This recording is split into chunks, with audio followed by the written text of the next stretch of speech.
Hello! What's up mga ka-fishing? Ito na naman po tayo sa ating isang tips and tricks kung paano gamitin ang ating mga fishing items. Ito po. Ito ay isang spoon lure sa paborito kong spoon lure. Dahil pag gusto namin mang-bid-bid ni Kuya dito, ladyfish, ito talagang ginagamit namin. Ano to? Proveros tong, alam mo, tatak to. Pero pinalitan natin. Tinanggal ko to. Ginawa kong mas parang fish-like yung kaliskis na kinabit natin dito sa kabilaan. Mamaya pipili tayo dito kasi masyado na siyang sirang-sira. Medyo pagandahin ulit natin yung presentation para hindi nakakahiya sa mga isdang hinuhuli nito. Ano? So una sa lahat, huwag niyong kakalimutan, nakabitan to ng swivel.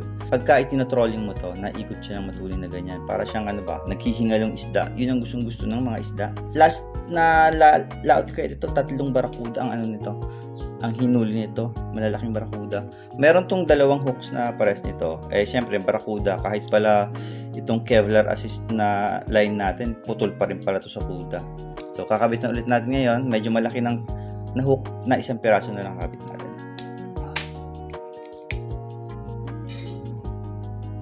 Ito ang gagamitin natin ngayon. Kabit natin kabilaan dito.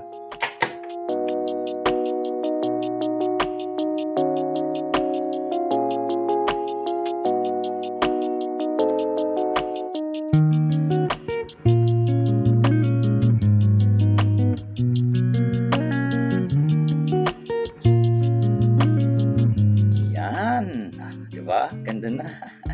Para sa disco light. Hindi pa naman nakita ng isda to Ewan ko na lang. Ayan. Pag nakita nila, maglalaway na agad yun. Sasakmalin agad yan. Kapit natin to, pati yung hooks, para makita natin ang final result. So, ito na po ang repaired version ng ating spoon lure.